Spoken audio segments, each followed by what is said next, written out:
नमस्कार, आप देख रहे हैं एबी न्यूज। एबी न्यूज में आपका स्वागत है। आज हम बात करेंगे प्रशांत किशोर उर्फ पीके की। और अगर इसके बारे में ये ना कहा जाए, अगर ये कहा जाए जो पहली बॉल पे अगर बल्लेबाज बोल्ड हो जाए तो ये ही बोल्ड हो गए हैं प्रशांत किशोर। एक तरह के हिट विकेट हो गए हैं, सेल्फ गोल ही अगर कह दिया जाए फुटबॉल में, ये है सेल्फ गोल, अपने ही गोल पोस्ट में गोल बॉल को दाग देना। तो वैसी स्थिति में प्रशांत किशोर पहुंच चुके हैं। प्रशांत किशोर 2 अक्टूबर को अपनी पार्टी का गठन करते हैं। 2 अक्टूबर के बाद 14-15 के आसपास विधानसभा उपचुनाव की घोषणा हो जाती है। तो वैसी स्थिति में घोषणा होने के साथ ही प्रशांत किशोर की पार्टी जनसुराज जो है, जो जनसुराज, वो अपने चारों सीट जो जहां विधानसभा उपचुनाव होना है, तरारी, बेलागंज, इमामगंज, रामगढ़, वहां पे अपने कैंडिडेट की घोषणा करते हैं। कैंडिडेट की घोषणा धीरे धीरे करते हैं, एक एक करके। सबसे पहले वो तरारी में करते हैं कैंडिडेट की घोषणा। लेफ्टिनेंट जनरल एसके सिंह के नाम की घोषणा करते हैं। तरारी के रहने वाले हैं और 40 साल तक उन्होंने सेवा दी है आर्मी की, और वो नोएडा में ही इन दिनों रहते थे और ये रिटायरमेंट के बाद नोएडा में ही रहने लगे। कम से कम 13 साल के बाद वो तरारी लौटे। अचानक से एक टेक्निकल पॉइंट आता है, क्योंकि कहा जाता है जो विधानसभा चुनाव जहां से लड़ा जाता है वहां का वोटर रहना बहुत जरूरी है, जबकि lieutenant general SK Singh Noida के वोटर हैं, दिल्ली के वोटर हैं। वैसी स्थिति में इनका नॉमिनेशन स्वीकार नहीं किया जाता। वैसे इन लोगों ने आवेदन भी दिया, डीएम से भी कहा, बात की, चुनाव आयोग से भी बात की। चुनाव आयोग ने कहा जो चुनाव की घोषणा से 24 घंटे पहले भी अगर ये आता नाम उसमें जोड़वाने के लिए तो हम लोग जोड़ सकते थे, लेकिन अब तो घोषणा हो चुकी है, नोटिफिकेशन निकल चुका है। अब इस स्थिति में लेफ्टिनेंट जनरल एसके सिंह का नॉमिनेशन संभव नहीं है, इसलिए इनको नॉमिनेशन नहीं करना होगा। तब तरारी में इस तरह की बात को लेकर के जनसुराज, मतलब पहले ही कैंडिडेट की घोषणा हुई, अब पहले ही कैंडिडेट अनक्वालिफाइड हो गया, डिस्क्वालिफाइड हो गया। वैसी स्थिति में अब पीके के लिए बहुत बड़ी बात, बहुत बेचैनी सी बात। तब आनंद फानंद में वो तो घोषणा आज हुई है, हम आपको सुनवाएंगे। फिर उसका बेलागंज में जाते हैं टिकट की घोषणा करने। वहां पर लत्तम जुत्तम, लाठी, गाली गलौज, कुर्सी फेंका फेंकी शुरू हो जाता है। तो तब वैसी स्थिति में एक चीज, तब वहां पर उस रात उस शाम वो निकल के बाहर आते हैं प्रशांत किशोर। दूसरे दिन वहां पर घोषणा होती है प्रोफेसर खिलाफत हुसैन, ये प्रोफेसर साहब हैं, और खिलाफत हुसैन के नाम की घोषणा होती है। उसका तीसरा नाम आता है इमामगंज। इमामगंज में जितेंद्र पासवान के नाम की घोषणा होती है, तीसरे जगह पर जितेंद्र। चौथे दिन रामगढ़ से सुनील कुशवाहा के नाम की घोषणा होती है, जो कि ये बीएसपी से हारे हुए प्रत्याशी हैं। बीएसपी से एक बार चुनाव लड़ चुके हैं सुनील कुशवाहा, और ये वहां से हारे हुए, मतलब कहे जो फूके हुए कारतूस पर एक तरह से पीके। वैसे दावा तो वो कर रहे हैं जो हम सभी चारों सीट जीतेंगे। उसके बाद अचानक से आज एक प्रेस कॉन्फ्रेंस करते हैं आरा में पीके, और उस आरा में प्रेस कॉन्फ्रेंस में हम आइए आपको खुद सुनवाते हैं जो किस तरह से वो 2 कैंडिडेट को बदल रहे हैं। एक का तो मैंने कारण बता दिया, दूसरे का कारण हम बाद में बताएंगे, लेकिन पहले आप सुन लीजिए जो प्रशांत किशोर क्या कुछ कह रहे हैं प्रेस कॉन्फ्रेंस में, और किस तरह का उन्होंने कहा है जो किस तरह से हमारे इनके जगह पर ये और इनके जगह पर ये चुनाव लड़ेंगे। गया के बेलागंज और भोजपुर के तरारी क्षेत्र में जो जनसुराज के घोषित उम्मीदवार रहे हैं वो अलग अलग परिस्थितियों की वजह से बदले गए हैं। भोजपुर के तरारी में जैसा कि आप जानते हैं, lieutenant general vice chief of army Shri Krishna Singh की जगह अब किरण जी जनसुराज की उम्मीदवार होंगी।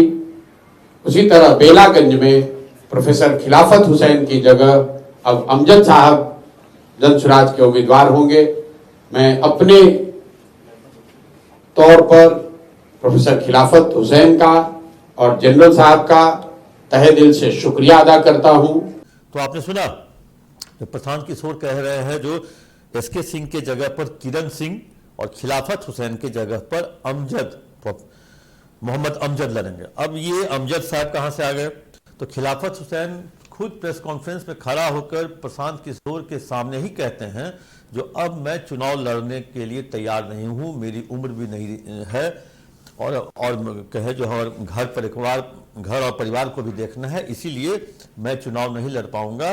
तो दूसरा कैंडिडेट भी बैक हो गया। पहला कैंडिडेट तो टेक्निकल कारण से बैक हुआ, दूसरा कैंडिडेट ने खुद इनकार कर दिया।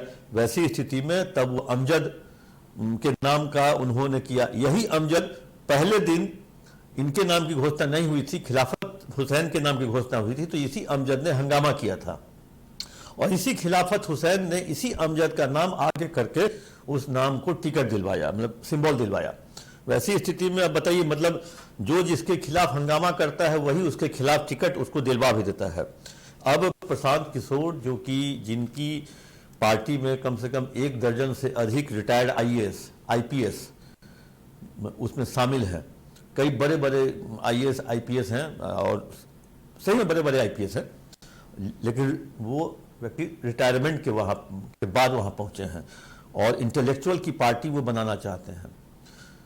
कई सारे आईएएस आईपीएस इससे पहले भी चुनाव लड़ चुके हैं और उनका हश्र क्या हुआ दर्शक आप भी सब जानते हैं।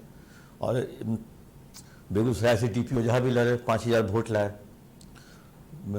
गुप्तेश्वर पांडे लड़ते लड़ते रह गए, 2 बार उन्होंने वीआरएस लिया चुनाव लड़ने के लिए, एक बार लोकसभा लड़ने के लिए लड़ा, एक बार विधानसभा लड़ने के लिए लड़ा।